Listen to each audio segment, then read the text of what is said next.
Hello and welcome to the first installment of the GDSL Commanders Tournaments. We got Team Anbu versus Team Froglords. This is Team Anbu. The top team is Team Froglords. So first we got our bands. We got Artanis, a band from Team Anbu, and Froglords band Mix. These commanders are banned from both teams. It's not like one-sided bans. So let's see how this will do. We got Alarek. Oh wait, no, Team Anbu banned Megs. My bad. The teams got flipped. And Froglords banned Artanis. So we got Alarek versus Artanis. No, we don't. That's me being dumb. Artanis is banned, right? Alright, Alarek versus Stukov. Alarek versus Stukov. Usually it's in Stukov's favor. He's just like too swarmy for this Alarek to handle. But there's some builds out there that give Alarek a shot, I'd say. Definitely he could win with ally leaks. That's an important part. And then we got Abathur right here. And Abathur is fighting a Tychus. This is Wafe, if you didn't know. There's another player named Balls, but he also put himself as Balls because he's a memester. So yeah, so we got Abathur versus Tychus. Theoretically, Abathur favored. Definitely he could lose if there's ally leaks for Tychus, or if he just plays wrong. And then we got Han and Horner versus Kerrigan. Usually Kerrigan wins early game. Han and Horner is supposed to win that game though. There are some tricks that Han and Horner can do. Han and Horner can basically make units on one side and then teleport like towards this direction, let's say. Or if he makes use of the other side, teleports to the left side most. And it basically splits the Kerrigan's army in half, so half of the army will go this way, and then the other half will go like that way. So some of it's gonna die to turrets, while the other is gonna actually fight your units. That's kind of important. Yeah. I guess the way you can counter that is just positioning all in like one side or something. You can try to guess the side that the Han Horner player is on.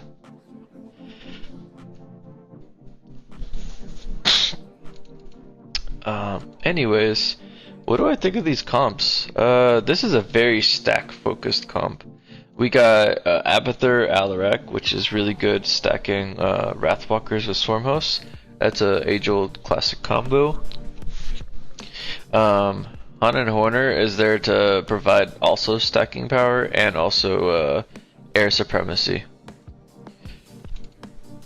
So with a lot of matchups, if you have air control on your team, then you just win. For example, if Tychus had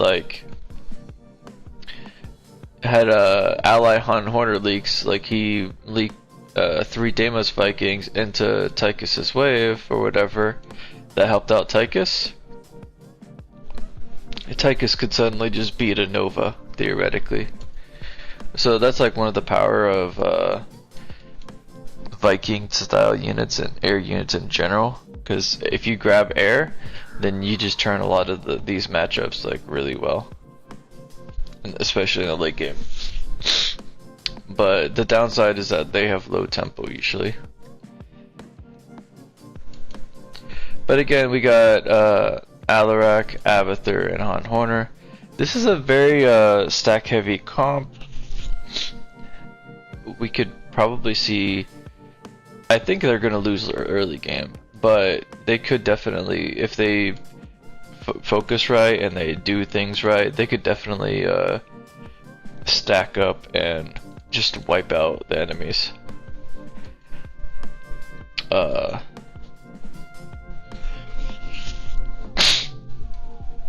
Not to mention they kind of have the global advantage. So this guy has Empower Me that can wipe out a wave. Abathur has Mend, which heals up a lot. Mend is actually really good with Han and Horner, surprisingly. Like, people don't realize how you could just mend ally waves and whatnot. But Han and Horner has a lot of beefy units, so you could just mend a bunch of Vikings and they'll just like survive. And on top of the health regen that Han and Horner has on a lot of his units, on his air units, yeah. I'd say this comp is pretty good. But if it might be hard to execute for some people because they have to be in the right mindset for it. Then we got Stukov, Tychus, Kerrigan. This comp is more so focused on just like winning early game. We wanna go in and kill that bunker, kill the Nexus, whatever. We're gonna use Stukov's contamination to just disable all their buildings, go in, kill that bunker, destroy the Nexus, you know, break any stacks as we go. We're gonna win the early game because we have Kerrigan and we have Stukov. So, and the last ditch effort is Tychus's late game. Maybe Tychus late game could save us if we get outscaled in the early game after the mid game. So that's their like fallback plan on. Let's see if that will pay off here.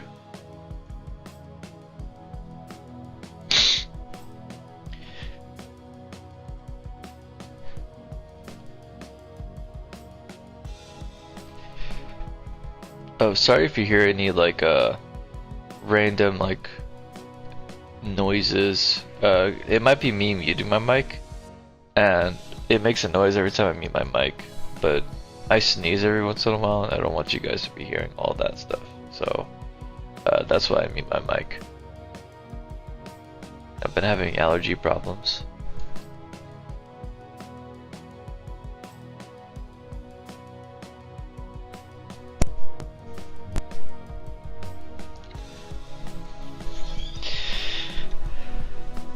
Standard opener, standard opener. Banshees to force out tier 2 early.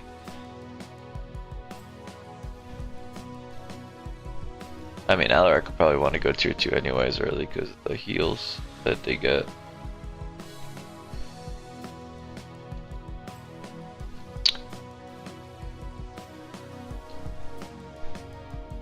Baton Horner openers, it could be like a few things because you have the cell, so you don't have to really rely on. Like for example, you could just throw out a Hellbat in the first wave. They already know what commander they're fighting, and their commander knows what they're fighting. So realistically, he could have thrown out some Hellbats in the first wave, got mid for a little bit.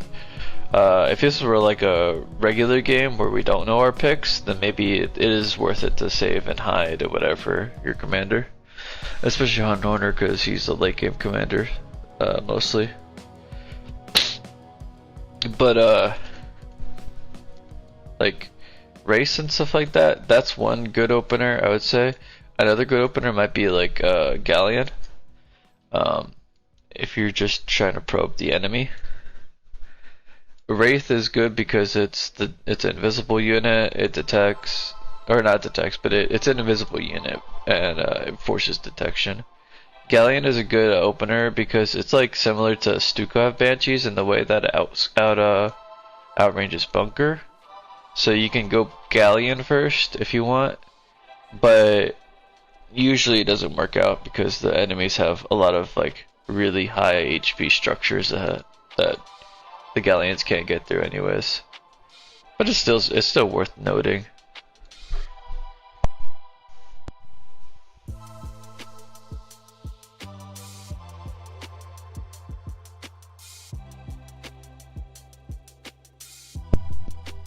Kerrigan is jumping backwards to be with their teammate to make sure this Stukov wins early game versus this Alarak and connects with that bunker. Oh, they forgot to put their towers down, so there's a lot of pressure on that bunker now. They just saved it because of the Hun Horner mag mines, but you usually don't want to rely on that for that situation. Okay, so we got Abathur in all his glory doing a swarm house with one roach versus this.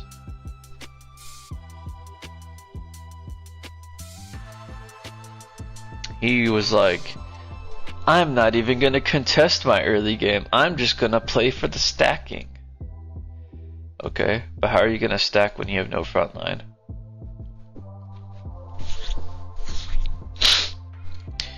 Like, realistically, he could have thrown out like 6 or 8 more roaches before these swarm hosts.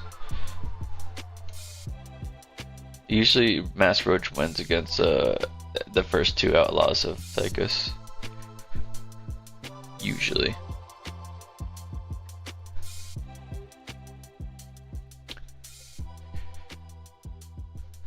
So yeah, they're gonna scan and then kill all those swarm hosts. The swarm hosts did nothing to the Tychus wave, and they're gonna put more and more pressure onto this bunker. This is a late game comp, right? Their objective is to stall out to have an advantage on this team, right? This is what they're supposed to be doing. They need to stall. If they don't do that, they're dead. So keeping this bunker alive as much as possible, that only benefits them.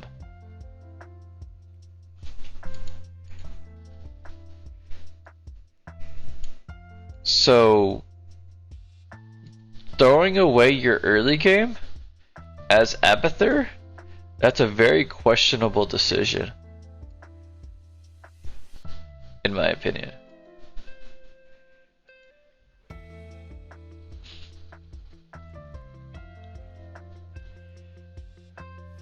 Their game plan should be stall and stack, stall and stack. The 2 S's.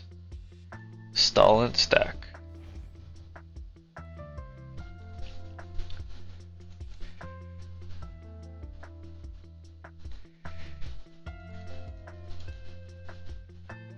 The army getting split is really bad for Stukov. Maybe he can fix that later with adding some Diamondbacks, but it's gonna be hard if this Han Horner keeps leaking. They shouldn't be leaking anymore though, because Kerrigan should be building in it soon.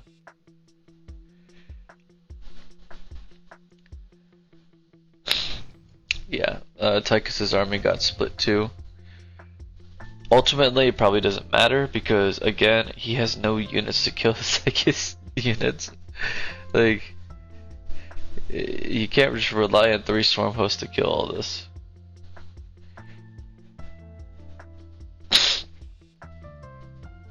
He only won that because of no scan.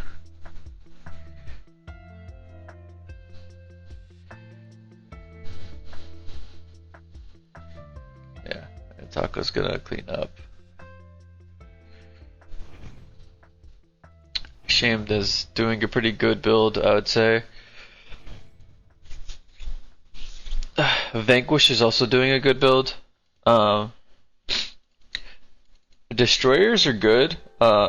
You could even do mass destroyers versus Stukov. They lose to infested liberators at some point, but if you're forcing infested liberators from Stukov, they're not making other units like they want to make. They're not making bunkers, they're not making banshees, they're not making apocs, you know? So yeah, that's a good thing for you.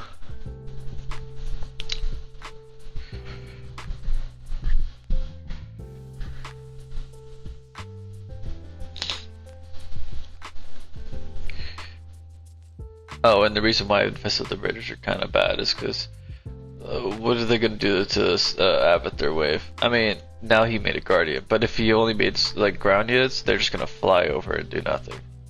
Or if they had air units like Guardian, they're gonna fly over around this bunker, and then they're gonna get shot down by the bunker.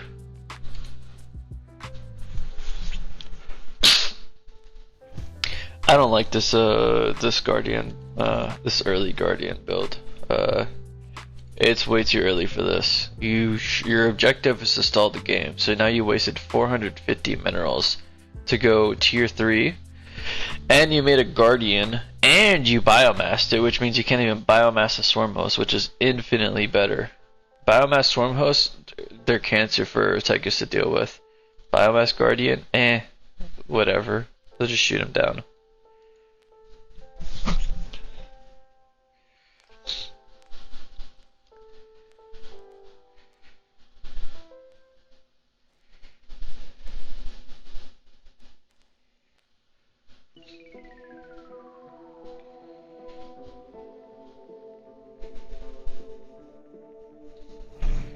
Ooh, that stun.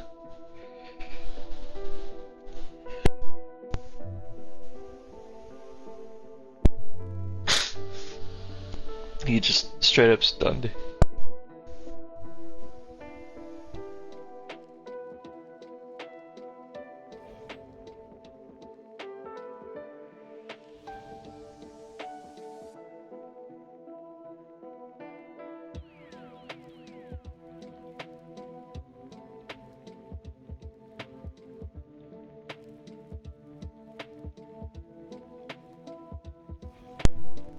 He didn't wave there, which is questionable. Nobody healed up his Alrekio more to tank more. I don't know.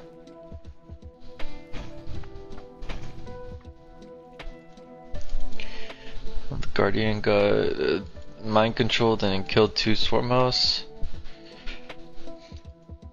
Normally, I'm not too sure about Vega versus Abathur. Maybe it's okay if there's a biomass Guardian, but normally I think it's just it's too squishy of a unit and it doesn't do damage other than the mind control.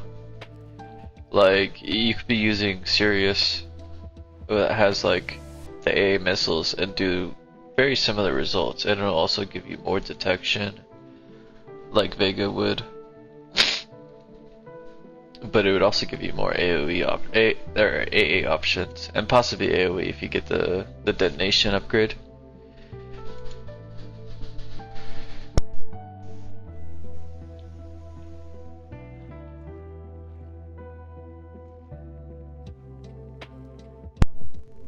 Guys, don't do this Widow Mine build.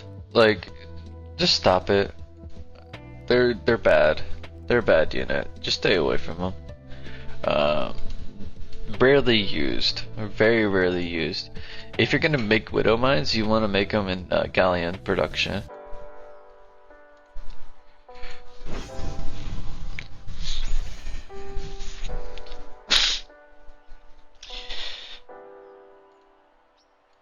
I'm not a fan of like this many mutas, especially early game, because it just lets the Hunter stack for free. You could just go Hydras and have a very similar result. Yeah, you might get strike fightered, but whatever, you can micro your stuff to kill the strike fighters if needed. If it gets too bad, you can start adding mutas afterwards, and that'll force them to have not just Vikings but also strike fighters and stuff like that, so he stacks less often.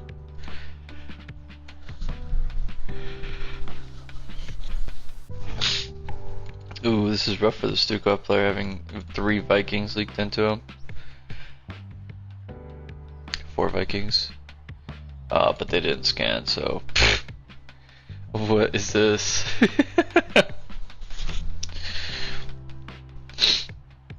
He changed the position of his Biomass Guardian, which is fine, because it's away from the Vega. I still don't think it's the right choice, though. Like...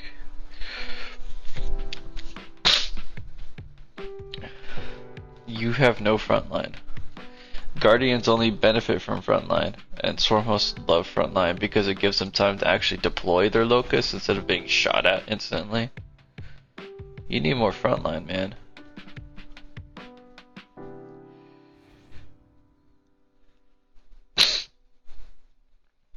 And now he built Hydras, and he's gonna rip both the Swarmhosts, and he's gonna do decently versus Vikings. And he's gonna do damage to Zalarek.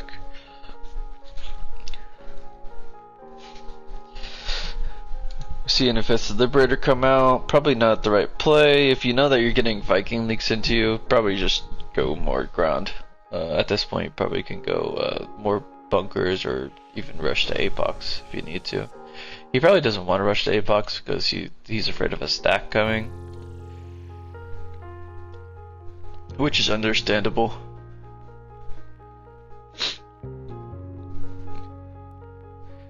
Maybe one Infested Liberator is fine. I don't know.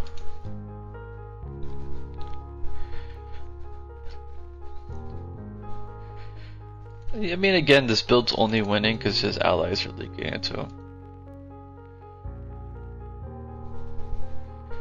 Not leaking into him, but helping him out with his own wave. But it's still being cleared. Like, his Kerrigan wave is clearing it. Even though it's not his direct enemy. That doesn't really matter in a team-based game. What matters is whether or not your wave is more effective for what it's supposed to be. And this is... like, some of it's the right units, but it's the wrong build order, or maybe wrong proportions even. Okay. It's winning against the leaks pretty well. Not too damaged by bunkers and stuff like that.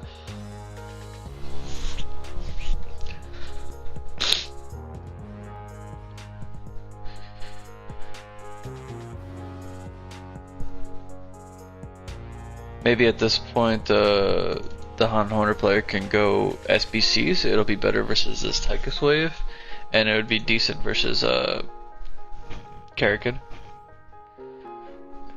It'll save the Stormhouse.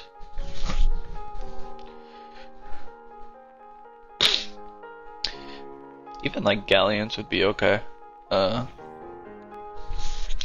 Galleons producing Hellions might be okay or decent.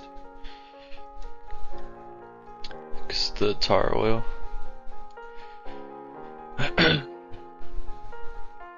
He's auto casting Blink over there, so.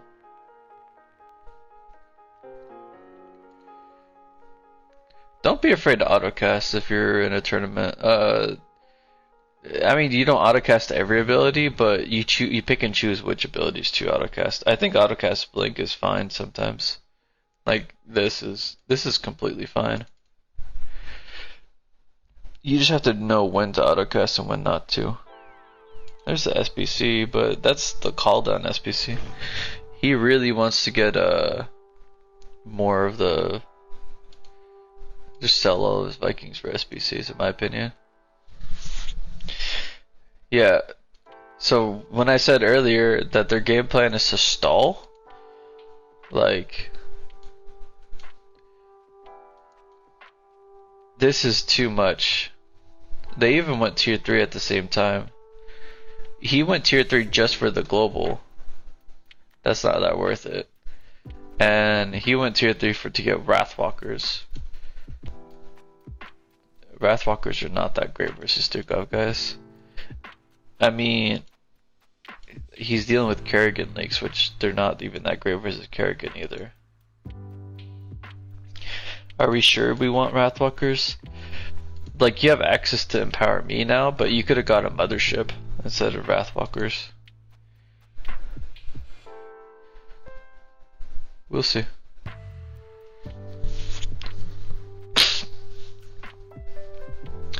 If you're gonna go tier 3, I think the better play would have been just stay tier 2, just mass destroyers. Force the Stukov into mass infested liberators, whatever. That's the other thing, is like they're not playing as a team, right? So he's going Mass Destroyer, which means this guy shouldn't be going that many air units. And he went air early. And I mean early. He saw his teammate going destroyers and it just decided to go Guardians. This is not playing as a team. Because he knew that these guys would leak into him eventually. Like, I get it, you need Vipers to win eventually, but going Guardians early game is just way too risky. And there's not really much payout for it. You lose all tempo, and it doesn't coincide with the game plan of just stalling so that you can outscale late game. You stall, outscale late game, or get a big stack, and then you win.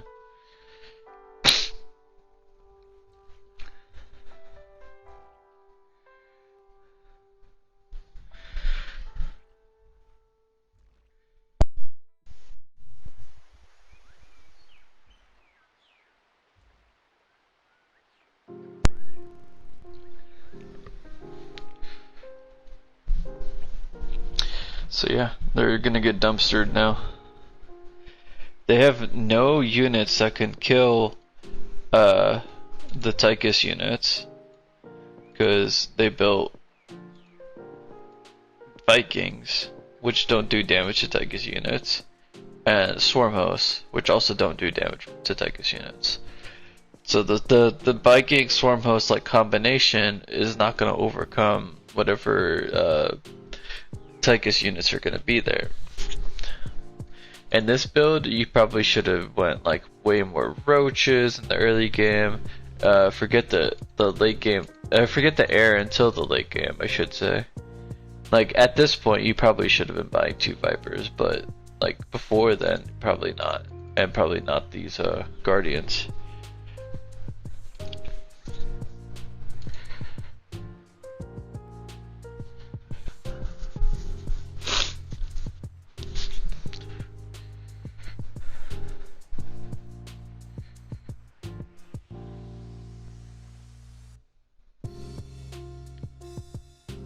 Okay, so they're doing the Viper ducked backwards to save these Wrathwalkers, but it's not gonna do anything when, yeah, Infested Liberators happen to be there.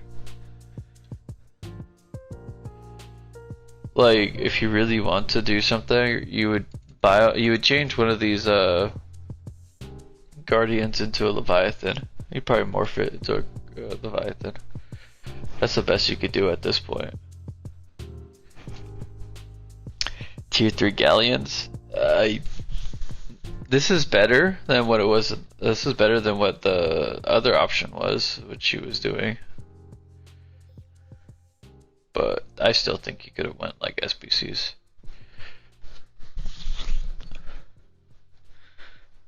And been fine.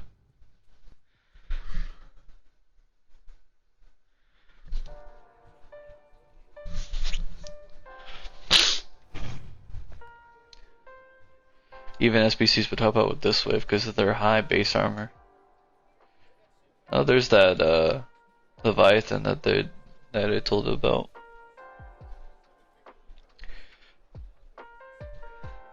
It helped out a bit. So I mean, he has some reaction potential here, but his army's getting split up, which is kind of off. Ooh, this is a good one. I like this stack going on, but is it too late? The Kerrigan has been going like jumping backwards to be with the Tychus wave, so that she can ult the Tychus wave. Or no, she's been jumping forward? Yeah, she's been jumping forwards to be with the Tychus wave. I'm not sure how more effective that is. I guess Tychus is the one dealing with like the massive like Abathur, Han and Horner, you know, Doom stack combo. So maybe it is the right decision.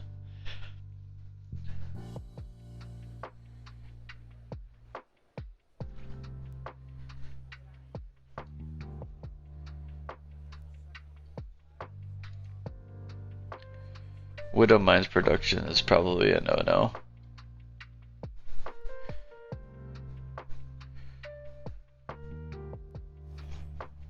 Yeah, no. He could have done Hellions or Reapers. Probably not Reapers, but Hellions would have been fine. Or Hellbats. They didn't even get to train their first unit. Well, that's it, folks. Wafe's a Tychus bot, so you'll probably see a lot of Tychus from him. Shame is just a Michael Jackson. He likes to play any random commander, really. And then Scipion loves to play Mengs, but he's delving into other commanders, which is pretty fine. I like that he's delving into other commanders to make the enemies guess what commander he is now.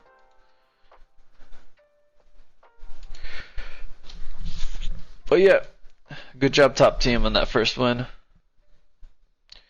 GG's.